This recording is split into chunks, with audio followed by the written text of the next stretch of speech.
यही वो मृत महिला है जिनकी मैं बात कर रहा था। आयुष हॉस्पिटल वालों ने घोर लापरवाही से इनकी जान ले ली।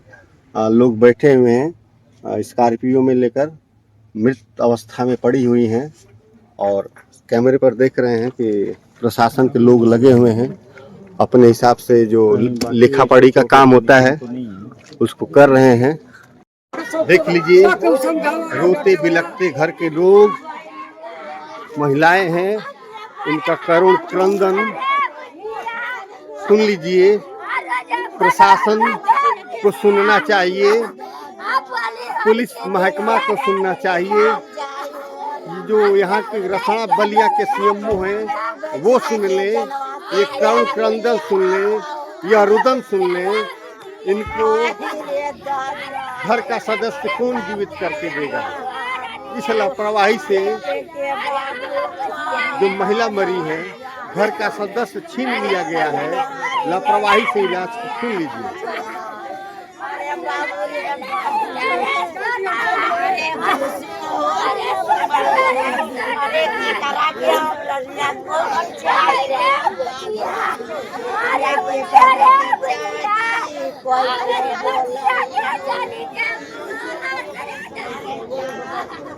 देख लीजिए क्या माहौल है, क्या मंजर है।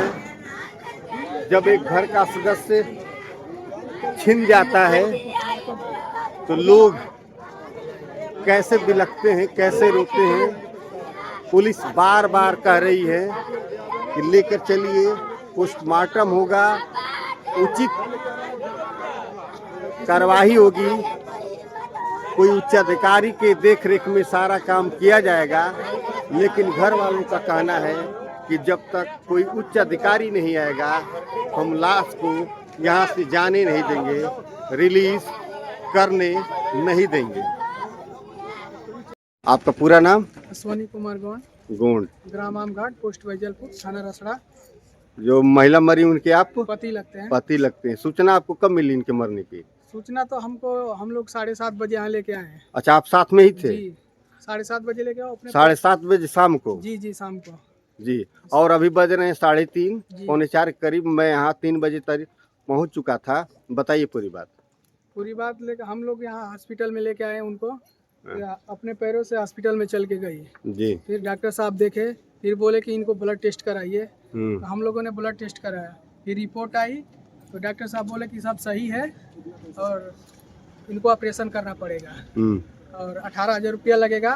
तो हमने बोला कि चलिए ठीक है, ऑपरेशन करिए। ऑपरेशन करने के लिए ले गए ऑपरेशन थिएटर में। उसके बाद बोतल वोटल लगाए, उसके बाद ऑपरेशन चालू किए। उसके बाद क्या बोलते हैं, ऑपरेशन चालू किए। और जब हमने पूछा कि क्यों इतनी देर लगी, तो बोले कि इनको यहाँ से ले जाइए, हमारे बस की बात नहीं है। तो हमने यहाँ से मऊ प्रकाश हॉस्पिटल में ले गए। वहाँ पे डॉक्टर साहब देखे तो बोले कि सदर में ले जाइए। तो सदर में ले गए तो बोले कि इनको ले जाइए घर, ये तो मर चुकी है। जी। तो ये थे महिला के, जो मृत महिला है उनके पति, और ये शाम 7 बजे लेकर आए थे आयुष हॉस्पिटल में। और इनके कहना अनुसार सब कुछ स्वस्थ, सारी व्यवस्था नॉर्मल थी, वो भी स्वस्थ थी, सब कुछ नॉर्मल था। इंजेक्शन लगाने के बाद, बोतल लगाने के बाद कुछ ही मिनटों में उनकी मौत हो गई।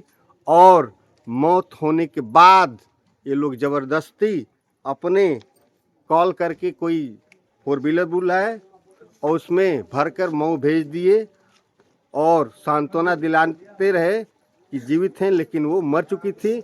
मऊ जाने के बाद डॉक्टरों ने सदर या प्रकाश हॉस्पिटल में भी लोग नहीं लिए और सदर वालों ने स्पष्ट कर दिया कि अब वो इस दुनिया में नहीं है।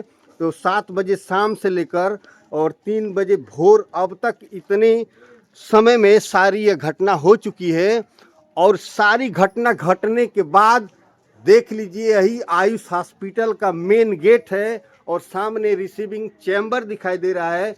कोई स्टाफ नहीं है, न तो डॉक्टर है, न तो नर्स है, न तो कोई स्टाफ दिखाई दे रहा है।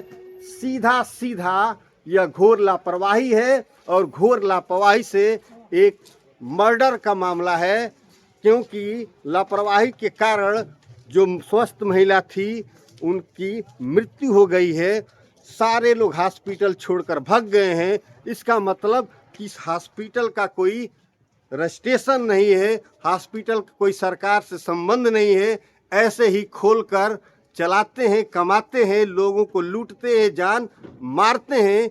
यही एक गोरख धंधा इस हॉस्पिटलों का है और प्रशासन के नाक के नीचे भी होता है।